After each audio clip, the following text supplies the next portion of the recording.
Let's go over the non-depolarizing neuromuscular blockers, of which the most common is rocuronium. And there are others that we'll mention in this video as well.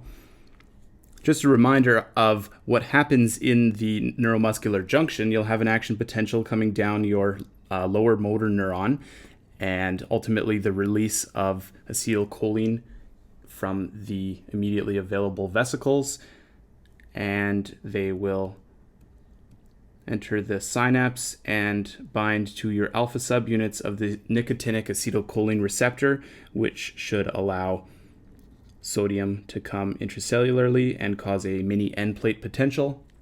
What also happens is binding of these acetylcholine molecules to the presynaptic acetylcholine receptors, allowing calcium to come intracellularly and ready the reserve pool of acetylcholine quanta, which will make them available for release next time there's an action potential in this lower motor neuron. The non-depolarizing neuromuscular blockers are competitive antagonists, so we'll draw a bunch of these in the synapse now. And they're competing for the spot on the alpha subunit with your body's normal acetylcholine. When the alpha subunit is bound by a non-depolarizer instead of acetylcholine, obviously this channel is not going to function.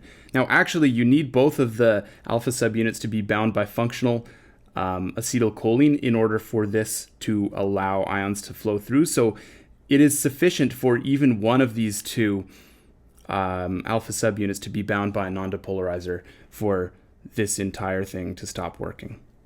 With enough of these postsynaptic nicotinic acetylcholine channels blocked, you'll no longer be able to reliably generate these mini end plate potentials, and the muscle cell will be less likely to contract with each release of the acetylcholine quanta.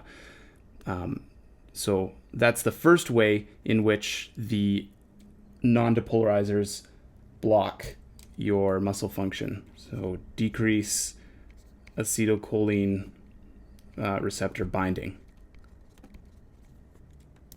and everything that happens postsynaptically. In addition to this, and very importantly for the non-depolarizers, they're actually interfering with the binding of acetylcholine to these presynaptic acetylcholine receptors as well. And you will block the presynaptic calcium influx that allows your reserve pool to become ready. So this can't happen.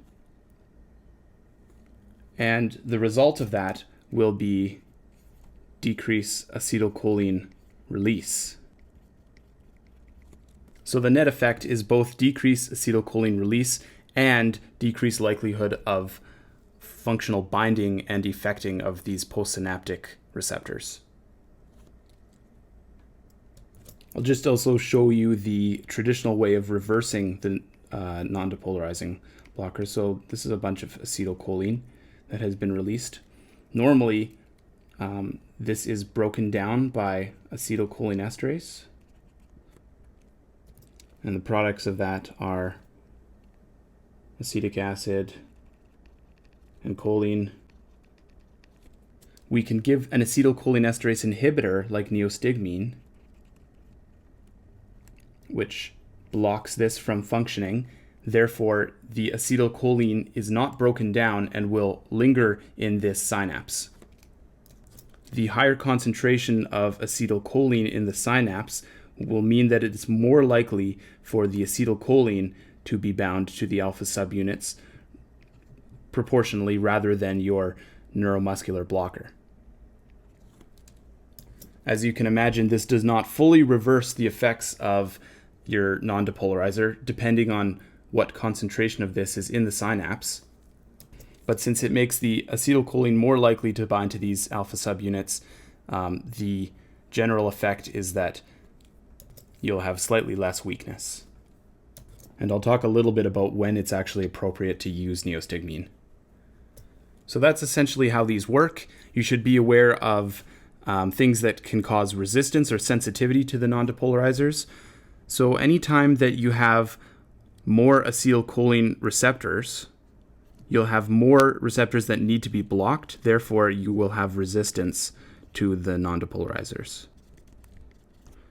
The acetylcholine receptors will be upregulated in states where there's decreased activity at the neuromuscular junction. So burns, stroke, spinal cord injury, cerebral palsy, and MS. In contrast, you will be more sensitive to the non-depolarizers when you have less acetylcholine receptors because there's less receptors to block. So something like myasthenia gravis, where you have autoimmune destruction of your acetylcholine receptors, or if you have less acetylcholine release, like in Eaton-Lambert syndrome.